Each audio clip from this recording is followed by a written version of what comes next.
I must confess, I am an avid social media user, just like most people my age. And through my scrolling, I'm recommended a certain type of content. And that content is nostalgic videos, whether that be nostalgic toys or places or snacks from my childhood. I enjoy it and I reminisce, and I also wonder, do the kids nowadays experience these same happy experiences, or because of the rise in technology, are they dull and void? You may be thinking that I'm a hypocrite for speaking out against social media, being a kid, 17, with social media. But I say that I am a prime candidate for this discussion, and you, my prime audience. After all, you are watching this on one of the biggest social media platforms. First off, social media affects children's mental health.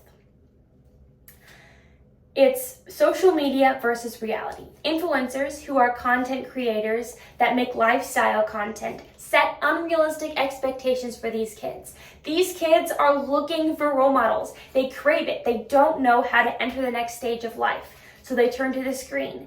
And these influencers set unrealistic expectations on dating, on household activities, on jobs and the amount of money you make and how you spend that money. And that affects children's mental health. I'm still a kid, I'm 17, and I've seen this firsthand at school and with the friends I hang around with. They have these mental health issues because of these unrealistic expectations. The next thing is negative direct messages. Through social media, you can contact just about anyone. You can track just about anyone. And the problem with that is it's not always used for positivity. In an article by the International Journal of Education, it states, bullying can happen in a quiet way, where only the perpetrator and the victim interact, or it can happen in a social context. In that case, it's social media. Social media affects children's relationship with God.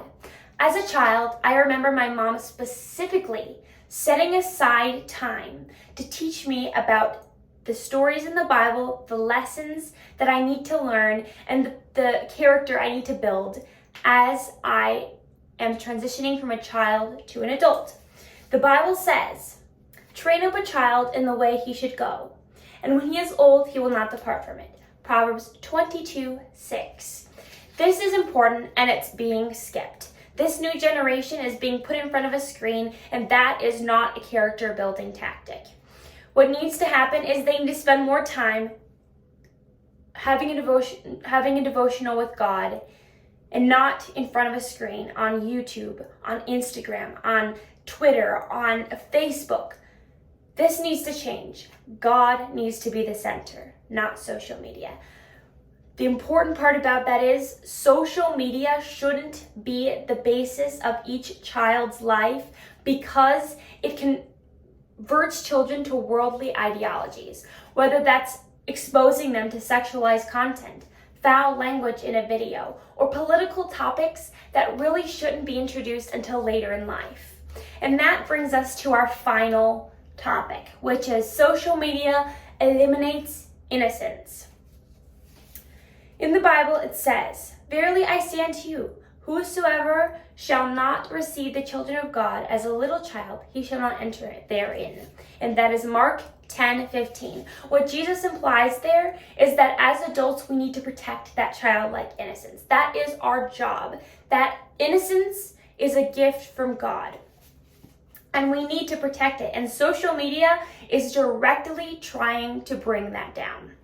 Social media has limited filters, which means that the whole app is free for anyone. As long as you have a device, it doesn't care how old you are.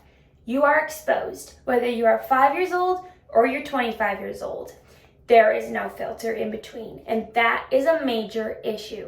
The next thing is all age groups associate together. Social media is like a bucket. If you like a video about a puppy, there might be another video that may be recommended to you that has a puppy in it that has inappropriate content. The same videos for a 25-year-old man could a second later be suggested to a 7-year-old girl. And that is not okay. As the older generation of adults, we need to be modeling reality, because clearly influencers are not doing that. And it's hard. It's hard to quit cold turkey. It's hard to be a good role model for the upcoming generation, because we too have also been exposed to anti-social media. The most ironic part about those nostalgic videos is that we long to go back to a time where our minds were clear and our heads were level, but we continue to scroll to that next hit of dopamine, that next video, just to see what's gonna happen next. Nevertheless, if we just care at all about our futures, about the futures of these children, about society in general, we need to make a change and break free from the juvenile detention that is social media. It is our job as adults to model this for these kids.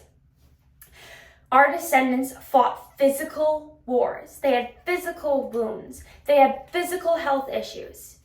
But today, in today's day and age, these children are facing mental, technological wars. And it needs to end.